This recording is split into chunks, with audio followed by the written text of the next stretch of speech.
Hello student, welcome to today's class. आज की class में हम यहाँ डिस्कस करने वाले हैं class 11th computer science with Python का सिलेबस की क्या क्या टॉपिक रहने वाले हैं आपके सिलेबस में। जिन्होंने अभी क्लास 11th में एडमिशन लिया है, जिनका सेशन स्टार्ट हुआ है, अगर उनके पास में computer science with Python subject है तो वो कौन कौन से यहाँ पे टॉपिक रहने वाले हैं वो डिटेल में हम डिस्कस करेंगे।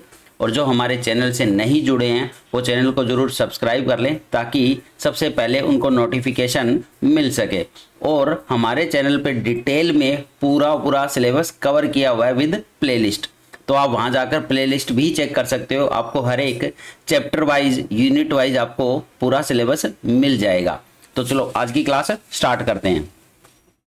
तो यहाँ पे आपके पास में 3 यूनिट रहने वाली है, यूनिट 1, यूनिट 2 और यूनिट 3। तो जो फर्स्ट यूनिट आपकी कंप्यूटर सिस्टम एंड ऑर्गेनाइजेशन, तो ये आपका बेसिक फंडामेंटल है कंप्यूटर सिस्टम का बेसिक, जो कि रहने वाला है 10 मार्क्स का। तो इसमें से 10 मार्क्स का आएगा आपका एग्जाम में। अब सेकंड यूनिट आपकी कंप्यूटेशनल थिंकिंग एंड प्रोग्रामिंग 1, तो ये आपकी पाइथन प्रोग्रामिंग है, पाइथन प्रोग्रामिंग। इसमें आपका 45 मार्क्स का आने वाला है एग्जाम में। अब लास्ट यूनिट आपकी सोसाइटी, लॉ एंड एथिक्स, तो ये आपकी रहने वाली है 15 मार्क्स की। तो इस तरह से टोटल आपका जो थ्योरी का एग्जाम है वो आपका रहने वाला है 70 मार्क्स का। तो यहाँ पे 70 मार्क्स का एग्जाम होगा आपका थ्योरी का, और इसमें जो 30 मार्क्स है वो आपके प्रैक्टिकल के होंगे। फिर आपका प्रैक्टिकल होगा 30 मार्क्स का। तो इस तरह से टोटल 100 मार्क्स का रहने वाला है आपका कंप्यूटर साइंस विद पाइथन, जिसमें आपकी 3 यूनिट रहने वाली है, यूनिट 1, यूनिट 2 और यूनिट 3। जिसमें यूनिट 2 है ये आपकी पाइथन है। अब अगर हम डिटेल में इस सिलेबस को चेक करें कि यूनिट 1 में क्या रहेगा, यूनिट 2 और यूनिट 3, तो आपका यूनिट वाइज सिलेबस गिवन है नीचे। First unit computer system and organisation, तो जैसा कि मैंने आपको बताया यहाँ पे बेसिक रहने वाला है आपका कंप्यूटर सिस्टम का। Basic computer organisation, introduction to computer system, hardware, software, input device, output device, CPU, memory क्या होती है, यूनिट्स ऑफ मेमोरी।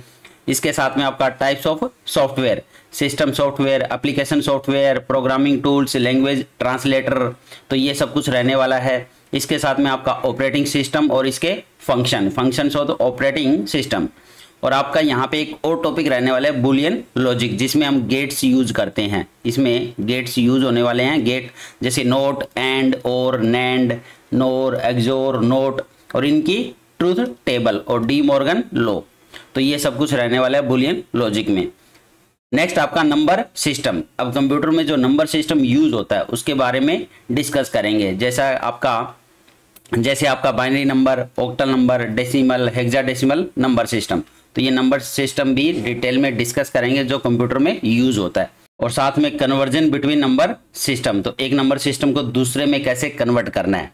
और लास्ट टॉपिक आपका इनकोडिंग स्कीम, कौन कौन सी इनकोडिंग स्कीम यूज होती है। तो ये पूरा डिटेल में आपका यूनिट 1 रहने वाला है टॉपिक वाइज, जो हम डिस्कस करेंगे जब हम सिलेबस कवर करेंगे।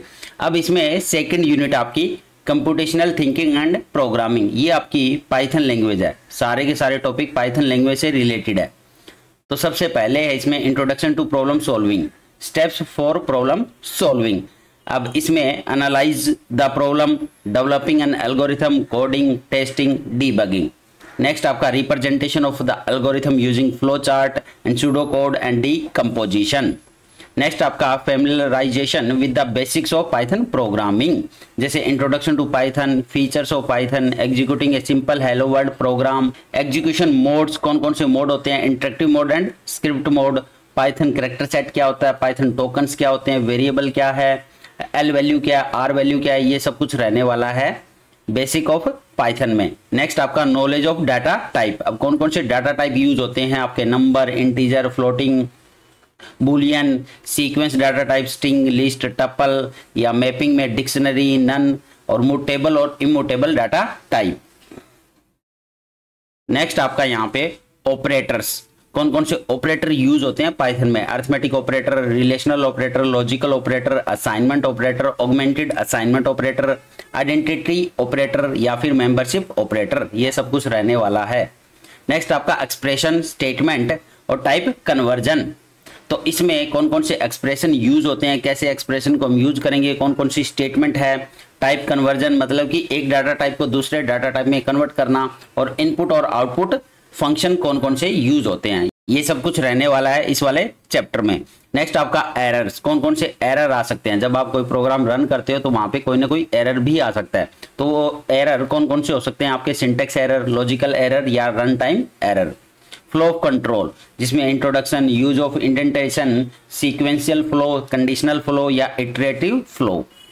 नेक्स्ट आपका conditional statement, if else, flow charts, simple program. अब कुछ सिंपल प्रोग्राम भी यहाँ पे हम डिस्कस करेंगे।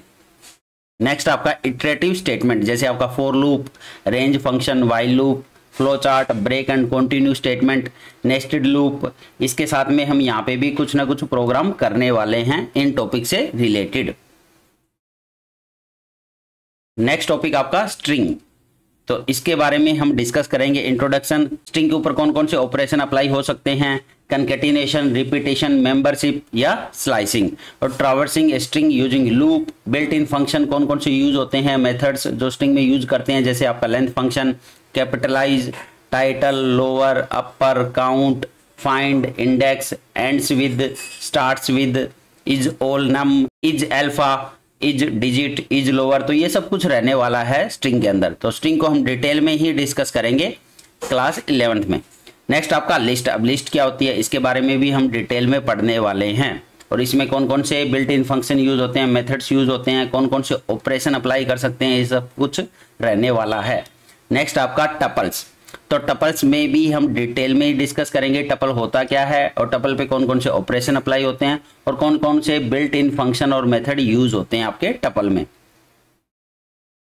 लास्ट इसमें आपका डिक्शनरी, तो डिक्शनरी भी हम डिटेल में ही डिस्कस करेंगे, डिक्शनरी होता क्या है और कैसे हम डाटा को स्टोर कर सकते हैं, और कौन कौन से ऑपरेशन अप्लाई होते हैं, और आपके कौन कौन से बिल्ट इन फंक्शन और मेथड यूज होते हैं। अब लास्ट टॉपिक रहता है आपका इंट्रोडक्शन टू पाइथन मॉड्यूल। अब पाइथन मॉड्यूल क्या होते हैं और कौन कौन से मॉड्यूल हमारे सिलेबस में है, तो यहाँ पे 3 ही मॉड्यूल आपके सिलेबस में है। सबसे पहला है आपका मैथ मॉड्यूल, फिर आपका यहाँ पे रैंडम मॉड्यूल, और एक आपका स्टैटिस्टिक्स मॉड्यूल। तो ये 3 मॉड्यूल आपके रहने वाले हैं सिलेबस में, जिसको हम डिटेल में डिस्कस करेंगे। तो ये सिलेबस आपका पाइथन का है, कंप्लीट पाइथन सिलेबस है जो क्लास 11th में रहने वाला है। और इसके बाद आप जब क्लास 12th में हो जाओगे तो वहां पे इसके बाद का सिलेबस आएगा, तो इतना तो आपको कवर करना ही करना है, क्योंकि ये क्लास 12th में भी आता है। तो जो क्लास 11th में पढ़ा है वो क्लास 12th में भी पूछा जाएगा, तो ये पूरा सिलेबस आपका क्लास 12th के लिए भी सेम है। उसके बाद हम इसमें कुछ एडिशन करते हैं इस सिलेबस में, पाइथन का आगे का पार्ट पढ़ा जाता है आपका क्लास 12th में।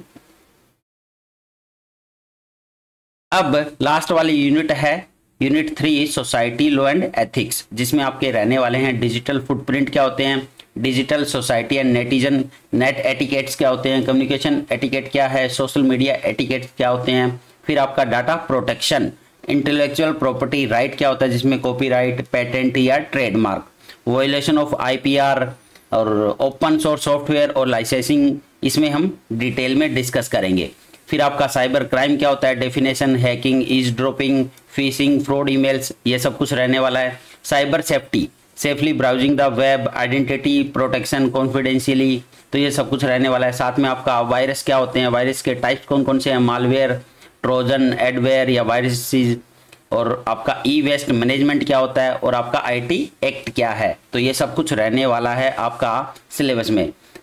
टेक्नोलॉजी एंड सोसाइटी, तो ये पूरा सिलेबस है आपका क्लास 11th पाइथन का, क्लास 11 पाइथन का सिलेबस है, जिसमें 3 यूनिट रहने वाली है।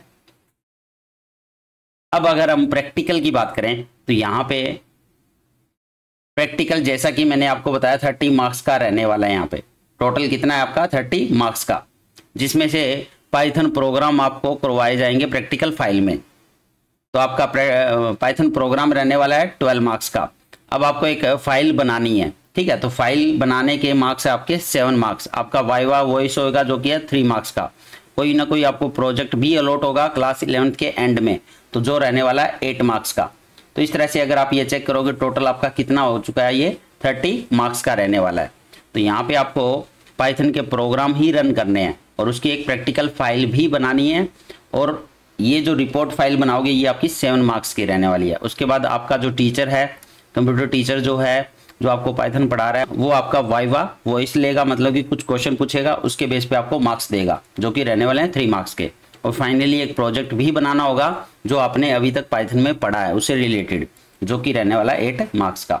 तो इस तरह से टोटल 100 मार्क्स का एग्जाम होता है आपका कंप्यूटर साइंस विद पाइथन का, जिसमें से 70 आपके थ्योरी मार्क्स का है और 30 आपका प्रैक्टिकल मार्क्स के रहने वाले हैं। तो ये था आपका syllabus class 11 computer science with Python का। तो काफ़ी इजी सिलेबस है, कुछ भी डिफिकल्ट नहीं है। और पाइथन एक ऐसी लैंग्वेज है जो अभी तक सबसे ज़्यादा इजीएस्ट लैंग्वेज मानी जाती है, सबसे ज़्यादा इजी लैंग्वेज है ये। अदर लैंग्वेज की बात करें, सी हो या C++ या जावा, तो इन सब से ज़्यादा इजी लैंग्वेज आपकी पाइथन, क्योंकि इसमें बहुत ही मिनिमम नंबर ऑफ लाइन्स को यूज करके हम कोडिंग करते हैं। इसमें ज़्यादा नंबर ऑफ लाइन्स का यूज नहीं किया जाता, कम से कम लाइन्स में हम प्रोग्राम बना लेते हैं इसमें। यही इसकी खास बात है पाइथन लैंग्वेज की। तो पाइथन लैंग्वेज सबसे इजी लैंग्वेज है। अगर किसी को कोई भी लैंग्वेज आती भी ना हो तो भी पाइथन लैंग्वेज वो इजीली पढ़ सकता है। अगर पहली बार भी पढ़ रहा है कि प्रोग्रामिंग लैंग्वेज होती क्या है, तो उसके लिए भी इजी है कि पाइथन को पढ़ना, क्योंकि पाइथन का जो सिंटैक्स है, पाइथन के अंदर जो भी रूल है, तो वो बहुत ज़्यादा इजी है, उनको सीखना बहुत ज़्यादा आसान है।